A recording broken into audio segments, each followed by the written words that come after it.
Muy buenas noches, bienvenidos todos.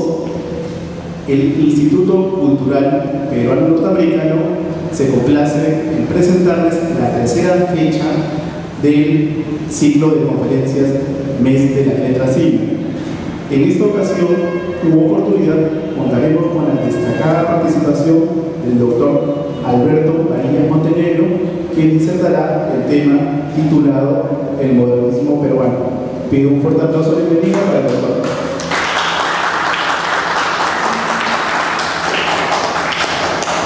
Previamente, permítanme realizar una breve semblanza profesional, la cual es la siguiente. Actualmente es miembro de la Academia Peruana de la Lengua. Se ha desempeñado por más de 30 años como secretario general de la Pontificia Universidad Católica de Perú. Fue fundador del Instituto Andino de Estudios de Población y Desarrollo y su coordinador general desde su fundación en 1980. Ejerció los siguientes cargos públicos: director general del culto en el Ministerio de Justicia y Culto, director general de establecimientos penales, director general de establecimientos de tutela, coordinador del Ministerio de Justicia con el Instituto Nacional de Planificación, consultor para asuntos de capacitación de la Asociación Latinoamericana del Instituto Financiero de Desarrollo ALIDE, presidente de la Comisión Nacional encargada de elaborar el reglamento de pensiones de los planteles particulares de educación primaria, secundaria y común técnica de Perú. Ejerció el cargo de ministro de Educación. Entre sus principales publicaciones destacan capacitación de personal en la banca de fomento de América Latina, la situación poblacional peruana, balance y perspectivas, y la literatura peruana del siglo XIX. Dejo con ustedes en el uso de la palabra al doctor Alberto Varillas Montenegro.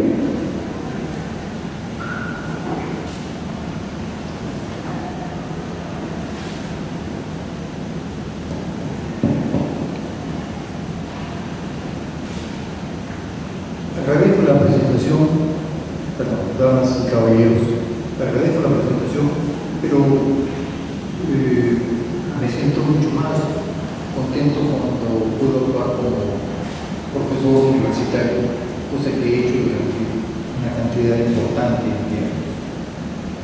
Yo hoy quiero ocuparme de un tema que es complicado, interesante, desprestigiado, que es el problema del modernismo. Mientras venía para acá me preguntaba quién habrá sido el que inventó el término moderno para referirse a la edad moderna que ya terminó hace 200 y pico años. ¿Y por qué se le ocurrió moderno? Porque después de la edad moderna ha venido la contemporánea y después sabe Dios en qué ya estamos en este momento que ni siquiera nos hemos dado cuenta.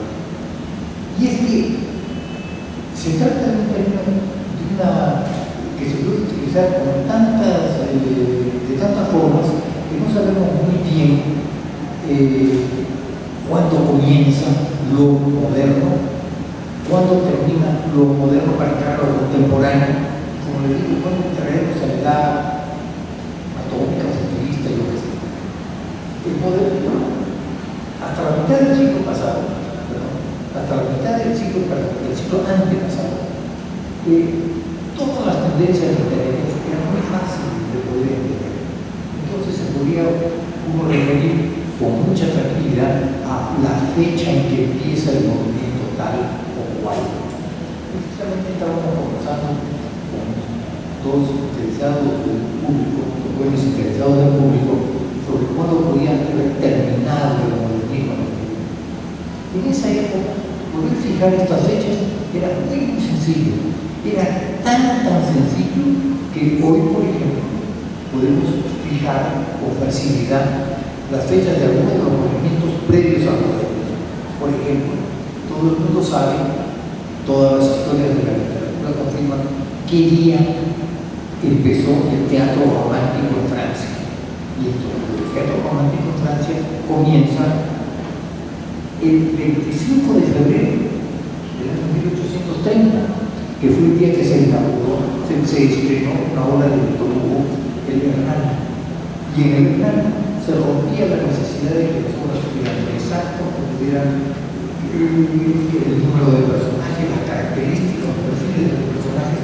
Y entonces ese día los jóvenes franceses parisienses entendieron que había ganado lo nuevo contra lo antiguo y salieron por las calles, seguramente tiraban piedras como ahora, pero salieron todos por las calles festejando este triunfo. Unos años después, en Madrid y en España también hubo lo mismo, que fue el 22 de marzo del 35, cuando se estrenó Don Álvaro del Duque de Rivas, y en que se mantenía el mismo sistema de ruptura con lo antiguo y de triunfo de lo nuevo. Y los jóvenes madrileños también salieron, seguramente, tirando piedras. Y podemos saber inclusive cuál fue el día en que comenzó el teatro romántico, que fue el 13 de enero del 52, o sea, hace 160 años, que fue el día que se inauguró el Rodín de Ricardo Palma.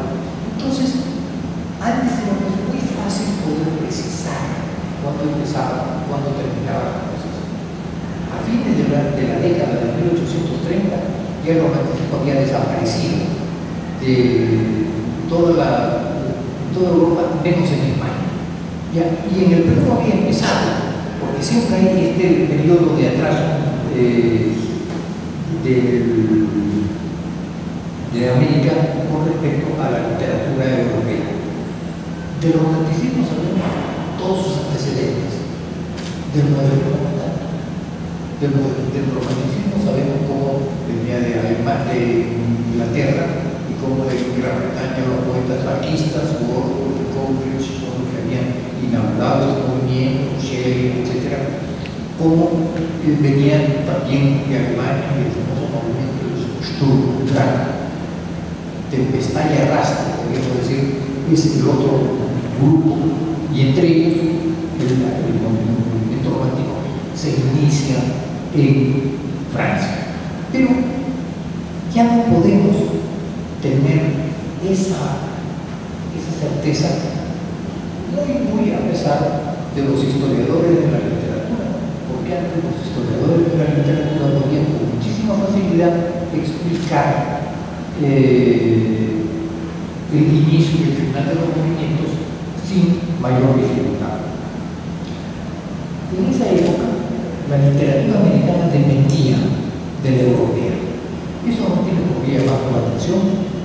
Cuando llegan los españoles al Perú en 1528, entre los soldados que habían llegado, había muchos escribientes, ¿ya? Y es muy interesante ver la cantidad de material rimado, aparte de la cantidad de material rimado que había en esa época y que han sido publicadas por Jorge Coello en un libro de la Universidad de San Marcos hace muy poco tiempo, pero no creíamos nosotros que pudiera haber tanto material.